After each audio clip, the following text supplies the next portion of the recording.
Bom dia! Seja muito bem-vindo a mais um devocional. É chegado o reino de Deus aqui na Terra. Nós estamos fazendo a leitura. Os últimos vídeos você pode acompanhar aqui no YouTube. Quem está na live só consegue acompanhar o que nós vamos fazer agora, mas quem está acompanhando pelo YouTube tem os vídeos anteriores para você acompanhar toda a história. Nós estamos em Josué capítulo 8, onde vai falar sobre a destruição de Ai. E eu vou contextualizar vocês. Moisés é recolhido, Josué é ordenado pelo Senhor a liderar Israel. Eles atravessam o Rio Jordão, as águas do Jordão se abrem como duas muralhas, a arca vai na frente, a galera passa, depois eles constroem um memorial de pedras dentro do Jordão e outro fora do Jordão, como memória, para que ninguém se esquecesse desse feito que o Senhor fez. Isso assustou muito todas as cidades, as tribos, os reis das cidades da Terra Prometida, as quais Israel ainda ia conquistar. Isso assustou muito eles e eles tinham aquele receio, poxa, se o Senhor deles está fazendo isso, o Senhor deles é mais forte que o nosso Deus, porque o nosso Deus não faz essas coisas. Então eles conquistam a cidade de Jericó, depois eles vão para a segunda cidade, que é a cidade de Ai. O problema é que eles perdem a primeira batalha, e aí Josué fica, uai, mas por que nós perdemos essa batalha, Senhor? Nós estamos sendo envergonhados, eu achei que o Senhor tivesse dito que era pra gente entrar e tomar por posse a terra. Mas o Senhor garantiu que nós ganharíamos as guerras, porque, na teoria, por força de Israel, não conseguiriam ganhar nenhuma guerra. Mas Deus foi fiel a Josué, dizendo que o próprio Deus estaria com eles guerreando. Então, por isso, eles ganhavam todas as guerras. Mas naquela ocasião, quando eles foram atacar Ai, tinha uma pessoa de Israel que estava em pecado. E aí, antes de ir e ganhar a guerra, Josué precisou voltar, tirar do meio deles a pessoa que estava em pecado. E aí sim, agora nós vamos para o capítulo 8, onde há a destruição de Ai. Vamos lá. E disse o Senhor a Josué, não tenha medo, não desanime, leve todo o exército com você e avance contra Ai. Eu entreguei nas suas mãos o rei de Ai, seu povo, sua cidade e sua terra. Você fará com Ai e seu rei o que fez com Jericó e seu rei. E dessa vez vocês poderão se apossar dos despojos e dos animais. Prepare uma emboscada atrás da cidade. Por que Deus disse isso já no início do capítulo 8? Porque o capítulo 7, o capítulo anterior, fala justamente sobre o Acã, que se apossou de alguns pertences que eram consagrados a outros deuses. E o Senhor Deus tinha dito a Josué, vocês vão entrar em Jericó e vão queimar tudo, não fiquem com nenhum pertence, se atentem à minha ordem. Então eles entraram em Jericó, só que uma pessoa ficou com capa, prata e ouro. E aí, isso levou a quase a destruição de Israel. Então, eles perderam a guerra. Eles mandou só 2.000 homens para guerrear contra Ai, porque ele tinha certeza que iam ganhar, porque o Senhor Jesus estava indo na frente deles. Porque o próprio Deus estava indo guerrear por eles. Então, ele mandou só 2.000 homens, mas desses 2.000 homens, 36 morreram e voltaram corrido para casa. E aí, Josué ficou, né? Mas, ué. Aí, eles descobriram quem é que tinha ficado com os despojos, porque eram objetos consagrados. Esses objetos consagrados deram legalidade para o inimigo agir contra Israel. E isso é uma chave profética para os dias de hoje. Se você está em cima do muro, você serve a Deus, mas você toca um tambor de vez em quando, você acende um incenso na tua casa, você tem um Buda, como é que é o nome daquelas estátuas da Índia? Enfim, se você tem outros deuses que não necessariamente você adore, mas você deixou de entrar na tua casa, você tem uma brecha. E Deus está sendo bem claro aqui. Você tem uma brecha. Agora, quando ele elimina todos os despojos que Acã tinha ficado, inclusive, elimina o próprio Acã do meio deles, porque é o que Deus falou, vai ter que queimar os despojos e vai ter que queimar quem roubou também. Então o Acã vai pra fogueira junto com as coisas que ele tinha roubado e junto com as coisas que eles já tinham que ter queimado. Tudo é queimado, porque tudo era consagrado a outros deuses. E aqui Deus, no capítulo 8, ele diz que vocês podem ir contra Ai. E dessa vez, vocês poderão se apossar dos despojos e dos animais. Prepare uma emboscada atrás da cidade. Quer dizer, se Deus te deixar ficar com algo, fique à vontade. Agora, quando Deus dá uma ordem e diz que não, é não. Lá no primeiro capítulo de Josué, Deus repete 2 ou 3 vezes, se eu não me engano. Esteja debaixo da minha lei e tu prosperarás. Cara, isso é uma chave profética incrível. Porque basta estar sem pecado. É difícil? É demais, porque somos pecadores. Mas tem que seguir ao máximo a lei que o Senhor nos deu. E aí, fica muito difícil para o inimigo tentar adentrar a nossa casa. E hoje, a nossa casa, o nosso templo, somos nós, não é? Então Josué e todo o exército se preparam para atacar a cidade de Ai. Ele escolheu 30.000 dos melhores homens de guerra e os enviou à noite. Agora vamos aqui um parênteses. Ele escolheu 30.000 dos melhores homens de guerra. Quantos homens de guerra havia em Israel? Imagina, se 30.000 eram só os melhores. Com a seguinte ordem: atenção, preparem uma emboscada atrás da cidade e não se afastem muito dela. Fiquem todos alerta. E eu e todos os que estiverem comigo nos aproximaremos da cidade. Quando os homens nos atacarem, como fizeram antes, fugiremos deles. Isso aí é uma estratégia de guerra deles. Eles nos perseguirão até que tenhamos atraído eles para longe da cidade, pois dirão, estão fugindo de nós como fizeram anteriormente, porque no capítulo 7 é isso que aconteceu, eles tiveram que fugir. Quando estivermos fugindo, vocês sairão da emboscada e tomarão a cidade. O Senhor, o seu Deus, a entregará em suas mãos. Depois que tomarem a cidade, vocês a incendiarão. Façam o que Deus ordenou. Atentem bem para as minhas instruções. Então Josué os enviou. Eles foram e ficaram de emboscada entre Betel e Ai, a oeste de Ai. Josué, porém, passou aquela noite com o povo. Na manhã seguinte, Josué passou em revista os homens. E por que em revista? Provavelmente, só que não está escrito, mas eu imagino, provavelmente para ver se ninguém tinha alguma coisa que era consagrada a outros deuses para que eles não fossem perder a guerra de novo. Vigiai e orai todo o tempo. E ele e os líderes de Israel partiram à frente deles para atacar a cidade. Todos os homens de guerra que estavam com ele avançaram, aproximaram-se da cidade pela frente e armaram acampamento ao norte de Ai, onde o vale separava da cidade.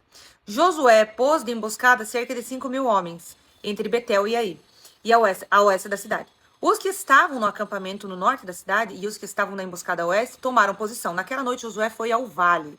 Quando o rei de Ai viu isso, ele e todos os homens da cidade se apressaram, levantaram-se logo cedo e saíram para enfrentar Israel no campo de batalha, no local onde se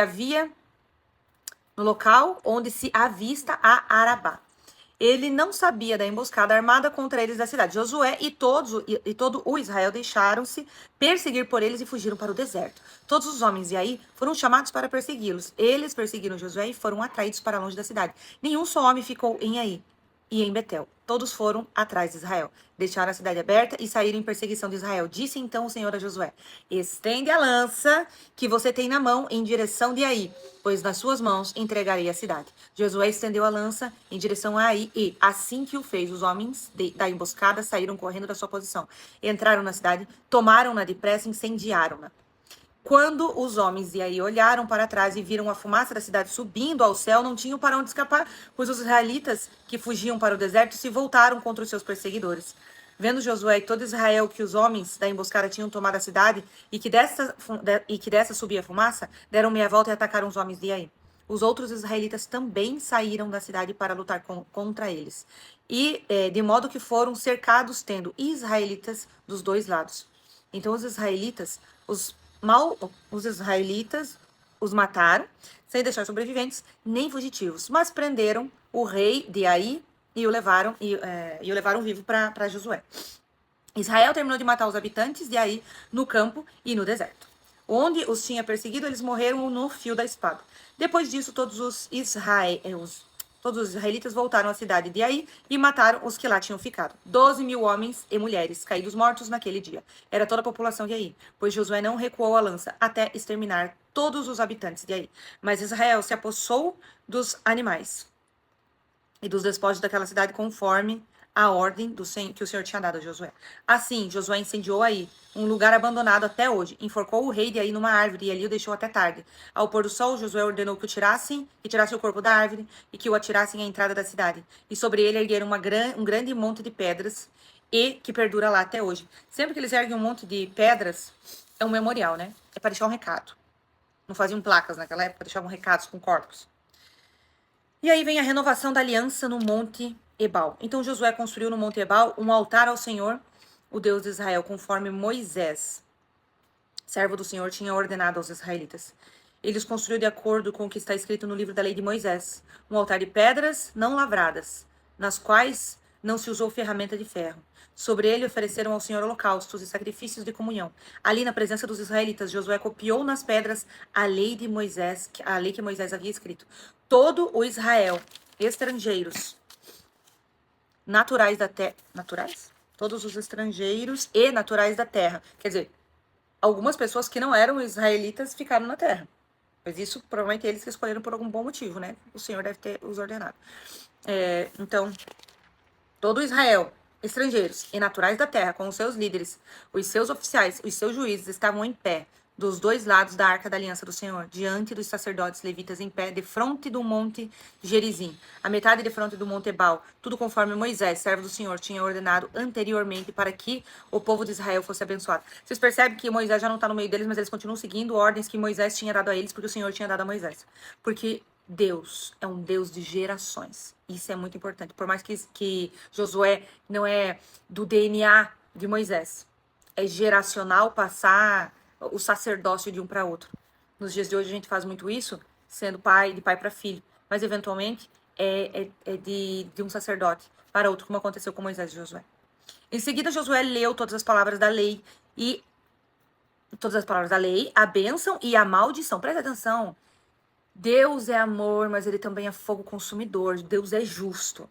Então, quando acontece algo ruim com você, saiba que ou tens aí uma enorme porta aberta e a justiça está acontecendo, ou Deus está te levando para o deserto para ser amassado, ser elevado de nível.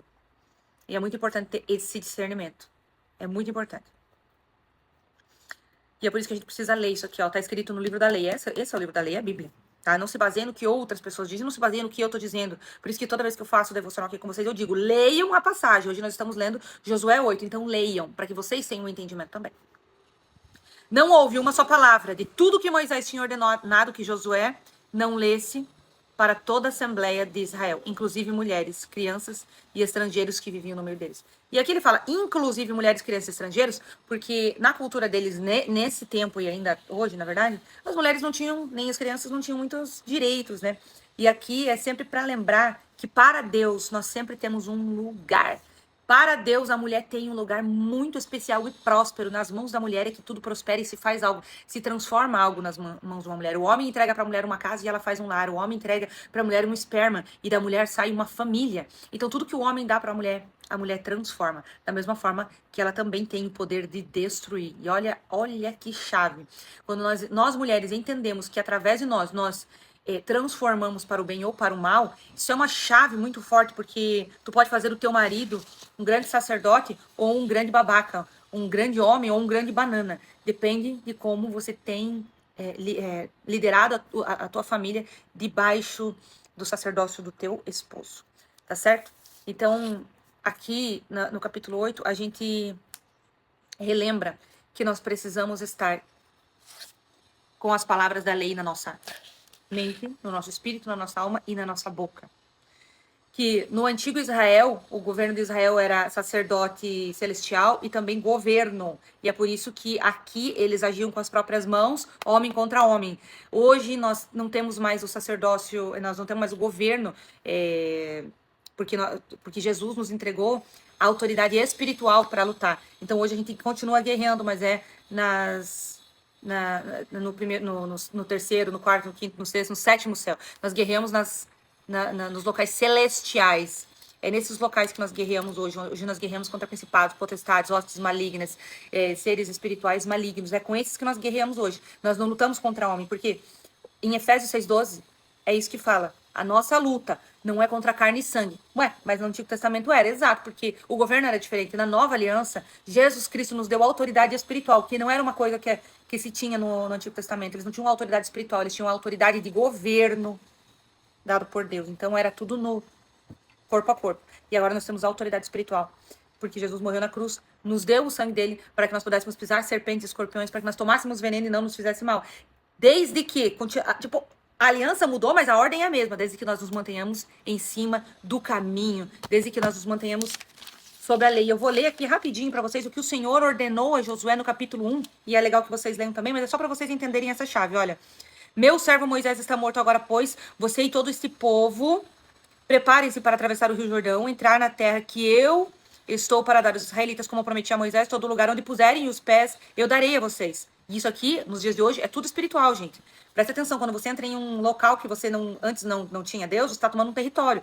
Seu território se estenderá no deserto do Líbano e do grande rio Eufrates, toda a terra, dos hititas, do mar grande no oeste, ninguém conseguirá resistir a você todos os dias da sua vida, assim como estive com Moisés, estarei com você, nunca deixarei, nunca o abandonarei. Isso aqui é forte. Seja forte e corajoso, porque você conduzirá esse povo para herdar a terra que prometi sob juramento aos seus antepassados. Somente seja forte e muito corajoso. Tenha cuidado de obedecer toda a lei que o meu servo Moisés ordenou a você. Não se desvie dela, nem para a direita, nem para a esquerda, para que você seja bem-sucedido por onde quer que andar. Entenderam? Isso aqui é Josué, capítulo 1, versículo 7. E no versículo 8 ele disse: não deixe de falar das palavras desse livro da lei e de meditar nelas dia e noite, para que você cumpra fielmente tudo que nela está escrito. Só então os seus caminhos prosperarão e você será bem-sucedido. Isso aqui é uma chave. Você que é empresário, isso aqui é uma chave profética. Não fui eu que te ordenei a você? Seja forte e corajoso. Não se apavore, nem desanime, pois o Senhor, o seu Deus, estará com você por onde você andar. Finalizando esse versículo, eu deixo vocês agora meditando nessa palavra. Leiam Josué. Se vocês quiserem ler do 1 ao 8, só para inteirar, porque, cara, todos os dias eu tenho falado desse livro de Josué e todos os dias eu tenho chaves proféticas novas. Leiam a palavra do Senhor, tá certo? Um forte beijo e até o próximo vídeo.